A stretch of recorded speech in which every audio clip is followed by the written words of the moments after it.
Hey guys, coming to you live from Florida, Orlando, Disneyland. Just kidding. Welcome back to school, everyone. Olympus is excited to bring you weekly news once again. I hope everybody had a great holiday and a lot of rest.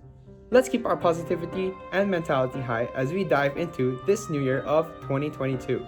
I hope everybody will be able to fulfill their New Year resolutions this year. Keep your hopes up. Let's hear our topics for today while we settle into Term 3.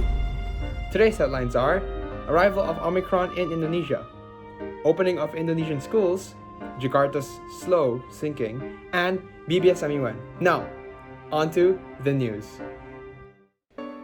Omicron, a new COVID-19 variant, was first discovered in specimens collected on November 11, 2021 in Botswana, South Africa.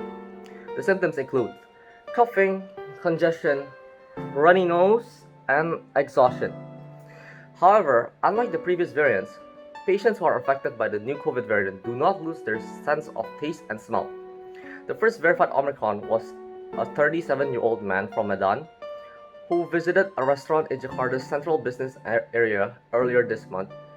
A few personnel wearing hazmat suits were seen on Metro TV, taking him in a condominium in North Jakarta's Green Bay Fluid. As of late December 2021, Omicron had just 47 confirmed cases in Indonesia.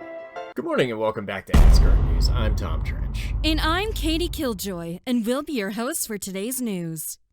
In the scorching heat of Jakarta, Indonesia, the provincial government has officially implemented face-to-face learning with 100% capacity in all schools starting January 3rd of 2022. This policy relaxation is in accordance with the PPKM Level 1 conditions recently implemented there. Limited PTM will be carried out every single day, packing 100% of the classroom's capacity for a maximum of 6 hours of lessons per day. Finally, students are given a reason to get out of their sweat-stained home office chairs. Unfortunately for the anti-vaxxers, 80% of the school staff must have prior second dose vaccination, and 50% for the local senile population. Furthermore, we are still pushing for more vaccinations, although natural selection has most likely taken its course for those unvaccinated. Health control should be a main priority for all school residents, quoted Nadiana, head of DKI Jakarta Provincial Educational Office. It is hoped that parents in the community can comply with government requirements so that the implementation of limited PTM runs according to existing procedures, she adds. As for students whose parents are still doubting the effects of a COVID vaccine, your parents will be given the chance to call and convince them in believing one of the many conspiracy theories floating around about the vaccine. In case of COVID concerns, the school representative may dispute the now required face-to-face and devolve back to online learning for up to 5 days before they stop complying with the law. Ms. Nadiana ensures that these students will continue to receive online learning services. Furthermore, Nadiana also said that her party would collaborate with the DKI Jakarta Provincial Health Office to carry out active case finding ACF as an effort to prevent the transition of COVID-19 in schools across Jakarta.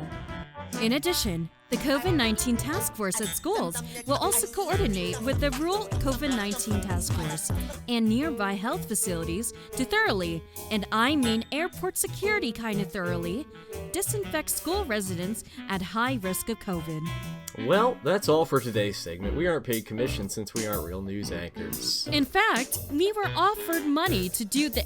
Wait, what? Wait a second. What?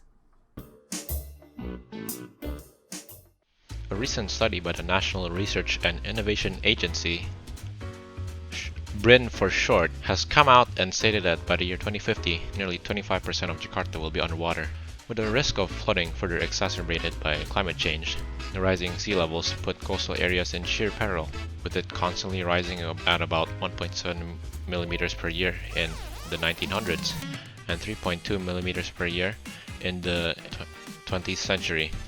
As of 2018, sea levels are now 13 to 20 centimeters higher on average than it was in the 1900s. Research claimed that the main cause of the rapid increase in the rate of rising sea levels is due to the extensive use of groundwater for development projects, but fortunately, the government isn't completely complicit on this matter. As of now, the municipalities of Jakarta have attempted to minimize the use of groundwater by banning its use. However, such attempts have been largely futile as they have not been effective in halting the repeatedly attempted violations of the rule. As such, Jakarta will continue to rapidly sink in the foreseeable future and succumb to rising sea levels if protocols in banning use of groundwater are not further enforced. Ever get that feeling of deja vu? Hi, BBSMUN, your favorite school-based MUN, is back and with some special company in hand. In this year's BBSMUN 2021-2022, Bina Bangsa School will be working together with Save the Children, an organization focused on helping children all around Indonesia. To donate, you can transfer your money into the bank account shown at the bottom. But you might be asking yourself, why should I even donate in the first place? Well, if you have some sort of compassion for your fellow human beings, the donation you provide will fund the meaningful causes, including the following here. If you want to learn more about BBSMUN, you can visit their Instagram over here, and if you're looking to promote your company or brand, feel free to reach out to us through our Instagram over here, or by contacting one of our trustful members. And that's a wrap for today, folks. As always, thank you so much for watching. Be sure to check out our YouTube channel as well as our Instagram page. Remember to stay safe and wear protection gear when going outside. Welcome back to school, and we hope you have a great day.